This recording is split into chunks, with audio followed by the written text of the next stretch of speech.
The third eye is the most popular chakra and also a very powerful one since it's what we use in order to perceive beyond the physical realm.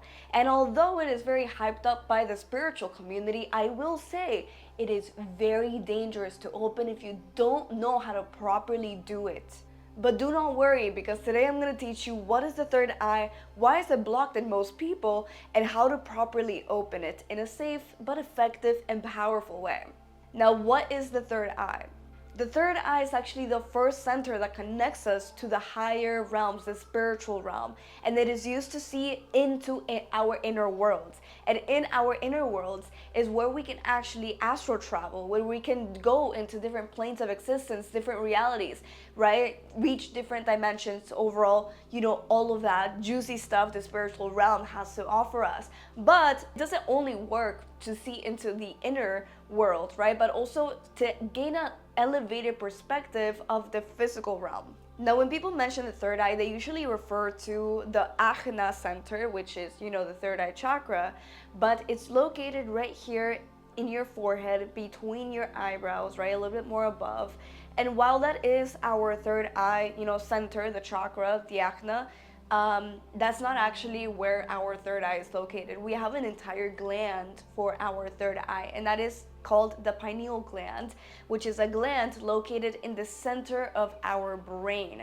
Now, the interesting thing about this gland is that how your eyes have receptors to take in light, right, and form images. Well, your third eye, or your pineal gland, has the same exact thing. It has the receptors that your eyes have. So it's a literal eye. Now, the interesting thing about this pineal gland is that it releases this psychedelic called DMT. Now, this DMT, maybe a lot of you guys know it, but DMT is an extremely powerful psychedelic that we use and that our brain produces in order for us to gain higher states of consciousness. When we dream, we actually release very small amounts of DMT. So DMT is actually what gets you to basically have that open eye experience. So when we have our third eye working and functioning properly, we're going to have a lot of visions, a lot of, mystical experiences, a lot of dreams, right? Astral traveling, and all of that is thanks to us releasing DMT from our pineal gland. Now, I wouldn't say our third eye is technically closed, because at some level it is always, open to some extent, right? It's not about it being closed or open, etc., because you can have it more open than other people. Now, the thing about our pineal gland is that it's just like a muscle, right? If you want to really use your pineal gland, you need to flex it just like a muscle. You can't just go to the gym and expect to be like lifting 200-pound weights when you haven't really gone to the gym whatsoever. The same thing happens to our pineal gland. The reason why, as human beings, we haven't been using our pineal gland for such a long time is because people who were using their pineal glands in the past were very shamed upon, right? There was a lot of people who were murdered, killed, right? Told they were witches, or overall put down by society in various atrocious ways for having their third eyes open. Especially with the rise of religion, Christianity, there has been quite a lot of people who were demonized for their ability to have, to perceive beyond the physical realm with their third eye. So the pineal gland was also very, people were just not using it for a really long time because of fear for their safety, for their families, for themselves. Another reason why is because the government, or the people that are, controlling everything, have strived to put chemicals in our foods, our water supplies, like fluoride, that literally calcifies our pineal gland. Literally calcifies it. There has been so many studies done on how fluoride targets the pineal gland in order to calcify it. And when your pineal gland is calcified, it stops working at the potential that it should be, right? It literally covers it. As many of you know, big corporations have strived to keep us in low vibrations. If we have our third eye open, that would mean that we would have higher vibrations and we wouldn't really be much use of them with, the things that they sell to us and the control that they have over us. They wouldn't really have that over us if we had our third eye open. So that is why there is quite a lot of harmful chemicals and very bad food that lowers your vibration, that calcifies your pineal gland. But your pineal gland hasn't been used for a long time. Some people are born with it very open, right? These psychics, mystics that start seeing like ghosts and spirits like since they're little, right? And they have these spiritual gifts.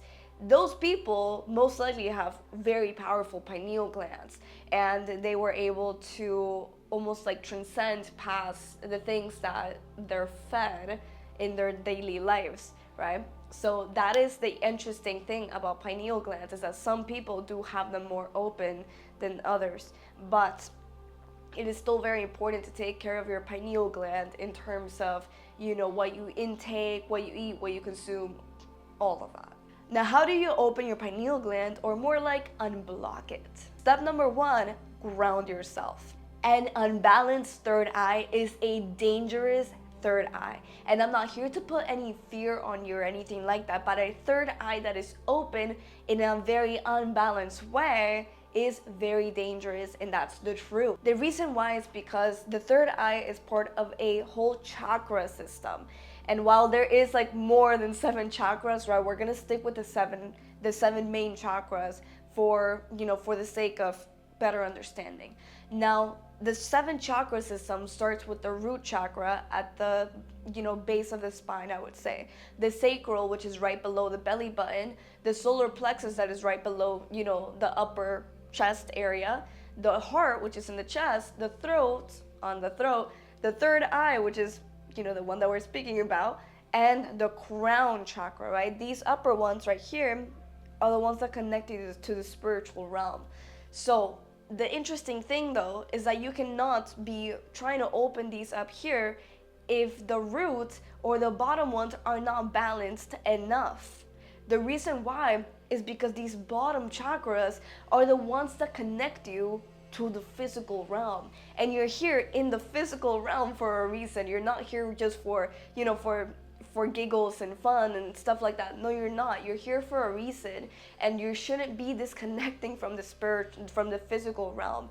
If you open your third eye and you have your bottom chakras imbalanced, especially the root chakra, you are going to have a big disassociation from the physical realm, and this can turn very dangerous and very it can become very misinterpreted. That would be the best word, because if you're not grounded, if you're not balanced, whatever you see in the spiritual realm, you might interpret it in wrong ways, and it could create delusions. Now, if you're wondering like, hey, I think I'm already grounded, I think I can just open my third eye, I'm fine.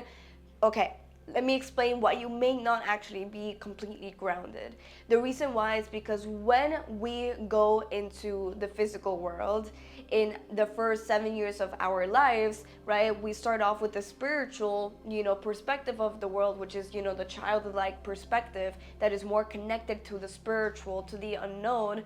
And then we gain traumatic experiences, which happens to everybody. And these actually destabilize our root chakra, destabilize our bottom chakras, right? The ones that have to do more with like earthly experiences. Now, the reason why it's really important to understand this is because most people before their spiritual awakening, they have their bottom chakras imbalanced since they had a traumatic experience with the physical realm, I would say, right? And those are things that are very, you know, deep within the person, and they may not be something so apparent in surface level. So it's really important to understand that even if you're spiritually awakened, that doesn't mean you have your chakras balanced, right? If you're not actively doing the healing work, which yes, that's one way to ground, okay? So grounding, healing, it goes hand in hand. You want to ground, then make your relationship with the physical world better, mend it, right? And you do that through healing, through emotional healing, through seeing what made you feel unsafe, what made you feel like you were not grounded, not stable, what made you feel like you didn't want to be in this physical realm, because you do and you should be in this physical realm. Opening your third eye shouldn't be a form of escapism, if that's how you say it, to like escape the physical realm, right? It should be something that adds on to your experience here. Another way to ground is to spend as much time in nature as possible. Nature has such an amazing way to charge us with electrons that overall increases our ability to have clarity of mind, decreases inflammation, stress, and so many other benefits overall to the human body. We are highly connected to nature because we ourselves are nature. We're animals at the end of the day, just with intelligence, right? Although, other animals have other forms of intelligence. But when it comes to us, we need to ground ourselves more with nature as well. Since these chakras have to do with the physical realm, what other thing has to do with the physical realm? Nature. And if you really want to get deep into grounding, check out this video, Stop Spiritual Insanity, because it covers everything you need to know about grounding yourself and coming back down to earth. The second step to opening your third eye is decalcify your pineal gland. So of course, decalcifying your pineal gland is a huge step. Now the way to do this is, of course, first, let's focus on the physical things that you can remove or add onto your life in order to decalcify your pineal gland, since your pineal gland is also a physical gland in your literal brain. So the first thing is try to stop your fluoride intake as much as possible. Get a water filter that stops fluoride. Start to actually check the labels of the foods that you eat, the chemicals that you intake, etc., because these things are made to calcify your pineal glands. So start being more conscious about the foods that you eat and the things that you intake. Second thing I always recommend is sun gazing. Now when you sun gaze, please don't do it randomly because it can literally hurt your eyes. Now the best time to do it is 30 minutes after sunrise and 30 minutes before sunset. Those are the times that the sun is like not really that intense. So it's really powerful to do it at these times because you can really take your time to just sit down, keep your eyes open, stare right into the sun, and really visualize the energy from the sun coming in and washing your third eye, strengthening it, etc. Now number 3 is cacao. And the reason why cacao is so powerful is because cacao raises your frequency. It's basically a heart opener, right? The reason why so many ancient cultures have done, cacao in ceremonies was to open their heart. The Incas in Peru used cacao as a way to open up their heart so they can, raise their frequency and connect more with God. Because when you open your heart, that's when you open almost like the little portal, I would say, because most people, right, remember they have like their energies down here. When you raise your energy and you open your heart, which, opening your heart is a super big goal for humanity, and you open your heart and it basically drives the energy up to your upper chakras. So when you raise your frequency and you're feeling emotions of gratitude, love, just high frequency emotions, that's when you start to have these energies rise and start to decalcify your pineal gland. So cacao is a very big tool for so many cultures that are highly connected to the spiritual realm as a way to strengthen their magnetic fields, right? Now the thing about cacao is that it has to be 100% pure. It cannot have like sugar or any of that stuff. Cacao has to be 100% pure, and it has to be taken also, I would recommend, ceremonially. And the fourth way to decalcify your pineal gland is diet. The reason why you see so many spiritualists and highly enlightened people who really go all in on their spiritual path eating so healthy is because there are foods that are high vibrational and there's foods that are low vibrational. Now there's different, of course, when you eat vegetables, when you eat raw, when you don't eat processed food, when you don't eat chemicals, right? That raises your frequency because those foods come straight from the earth. So it's really important to eat as organic as possible and try to stay away from like fried things, meats, right? Meat is, well, we all know that meat comes from undead animals. So if you do have to eat meat, I always recommend you, if you really want to take care of your pineal gland, to source it from a place that was as ethical as possible. But I still always recommend to minimize the meat as much as possible. Pork, completely. Pork is something that I would not recommend whatsoever if you want to open your third eye. I have not eaten pork in years. Something that I truly never liked. The energy was really bad, and the reason why is because pork is so closely related to the DNA of humans. It literally tastes like a human being. There has been so many studies done on that. And pork is said to have, a lot of spiritual, they're basically the animals that come here to clean up the negativity from the earth. So if you're eating pork, it's naturally going to calcify your pineal gland. This is why so many religions have prohibited the consumption of pork. So if you're a big pork eater, please, if you're trying to really be serious about opening your third eye, minimize your consumption. Now, the third step to opening your third eye is to strengthen your awareness. Now, let me tell you a little secret about the third eye, is that most people do have it open in some way or the other. Now, the astral realm is a mirror to this physical reality. And that means that we are in the astral realm just as much as the physical. We don't only go to the astral realm when we sleep, like every single day, whether you remember it or not, but we also are in the astral realm as we are walking the physical realm. Now, the reason why I say strengthening your awareness is so important for opening your third eye or having more, powerful mystical experiences is because we don't notice most of the things that are actually happening to us throughout the day that are spiritual. The reason why is because we dismiss them and we're not aware of them. When you are aware of something, the more aware of it you are of it, the more apparent it becomes. And your awareness is a tool that you use in order to sense energy to something. If you send energy to something and you put your energy somewhere, it grows, right? Now back to the astral realm, that every single time you imagine, you're actually seeing into the astral realm. To some degree, everybody has the third eye open. So let's say, for example, right, your ego is creating in the astral realm because both your ego and your spirit can create here. Your ego can be listening to a song and you're imagining yourself in a scenario with this song. The thing that is happening here is that you're actually listening to this song, and this song has frequency to it that you are intaking, and then you're visualizing in the astral realm, right? That is what your ego creating means.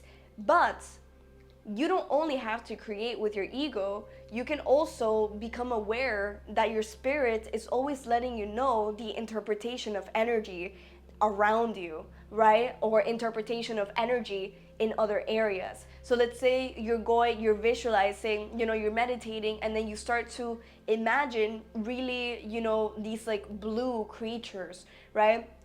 Those blue creatures are in fact energy coming to you, trying to work with you, and you're most likely visualizing them because they're actually there. So don't dismiss imagination, because imagination is such a powerful tool. I don't even like to call it imagination, I like to call it visualization, because when you visualize, it is happening in the astral realm, whether you are, creating it yourself or you're actually intaking energy and it's being interpreted, right? You need to tell, what's the difference. And to do that, become the observer. The best way to become the observer and differentiate a mystical experience from a mind creation, which is when your ego creates, is to start meditating. But not just any kind of meditation, right? The best way to do it is to just sit down, time yourself 20 minutes if you're somebody who struggles with meditation, and just observe. Every single time your thoughts pop up and they try to take you with them, and you go into that thought loophole, bring yourself back and become aware of it again. Start to observe your thoughts, start to observe your sensations, observe your emotions, observe the energy surrounding you, etc. That's when you start to actually become an observer and strengthen your awareness, right? Strengthen that point of view, because you are not your thoughts, your experiences, your emotions, your body. You're none of that stuff. You are the observer. You are the awareness experiencing those things. And that awareness is always sitting in that neutral position of, observance. So when you start to strengthen that point of view, when you start to strengthen that awareness, you actually become powerful, right? You start to notice when these things are happening throughout the day. And you start to notice the energetic differences between mystical experiences and mind creations, which is super important. Now, number 4 is to acknowledge your doubt. Humans are used to being logical creatures. Humans are used to working from an egotistical perspective, and the ego is not necessarily bad, right? But it's something that does put us more in this physical realm. It is a very left-brained thing. It's something that keeps the logic, right? Humans are creatures that need to explain everything, that need to understand everything. So when we have mystical experiences, our brain is naturally going to downplay those experiences in order to have more control, in order to have more of an understanding, more of a logic to it. But that's just simply not how mystical experiences are going to work, because mystical experiences are something that are outside of our understanding as human beings, and will always be outside of our understanding as human beings. It's okay that it is, right? But it's not something that we're going to understand. So naturally your brain is going to try to downplay it. Mystical experiences are not going to be like, wow, this is a near-death experience, although it could, be like one of those near-death experiences that a lot of people have, very mystical, intense psychedelic experiences. But when it starts off, it's not going to be that way. When it starts off, you might actually tend to play them off as coincidences. You might be like trying to explain it logically, and that is what actually kills the mystical experience. When you downplay it, when you let your doubt get in the way of, the entire experience itself. With time, these mystical experiences will get bigger and bigger and more intense. But if you don't let them be mystical experiences and you try to downplay them and call them coincidences, you're gonna cut them off. You're not going to be able to experience those big mystical experiences that you're here and you're looking for, right? The reason why is because the more you are aware of something, the more it grows. But you cannot be aware of something if you deny it. So every single time you feel you have a mystical experience, but you see your doubt creeping in and being like, no, well, that could have been a coincidence. No, it wasn't a coincidence, right? Get that thought out of your head, drain it out of you if you want, and sit with the mystical experience. Give it that appreciation. Say thank you to it, right? Give it that recognition, and let it be. But the more you become aware that those were mystical experiences, the more they will grow.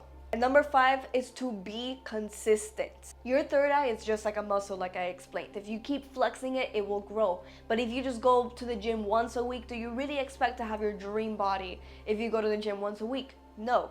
You want to stay consistent with meditation. You want to stay consistent with actually doing, intuition tests and all those things, right? That strengthen your third eye and strengthening your awareness overall over it. You need to stay consistent. Otherwise, you may open your third eye and then it's going to close up back again because you weren't consistent. You weren't flexing it again. Just like if you just go to the gym a lot and then you have your dream physique and then you just stop going, then you're going to lose that dream physique, right? You need to stay consistent. You need to keep maintaining it. And it's something you keep doing through meditation, that, through what the meditation that I taught you here, right? Just sitting down, becoming aware, or sending energy up to your third eye, really focusing on your third eye here, visualize it opening up, right? Seeing what images in your head that you get, what thoughts, what emotions you feel, what sensations, etc. All of those things, right? Becoming an observer is really going to help you become somebody with their third eye open. So stay consistent, do not lose hope, and remember, if you keep trying, the faster it's going to come into fruition. If you're really committed to opening your third eye, these steps I just taught you is going to absolutely transform your life. But once again, please stay consistent, and also please stay grounded. These are all practices I personally use in order to strengthen my third eye and strengthen my psychic abilities. And this is also, all based off awareness. Awareness is always the foundation to absolutely everything, and that's why I created the hyper awareness strategy, which is a strategy that uses awareness as a way to transcend the limits of the human mind and really unlock that supernatural power to create, right? To manifest, to heal themselves emotionally, physically, to truly become that divine power that they're meant to become. And it's something that you can learn more on my free training, which is in the description. Now tell me in the comments, do you feel like you have your third eye open? Why or why not? If you found this video helpful, make sure to support by liking it and subscribe if you want to reach your highest spiritual potential. I'll see you on the next video.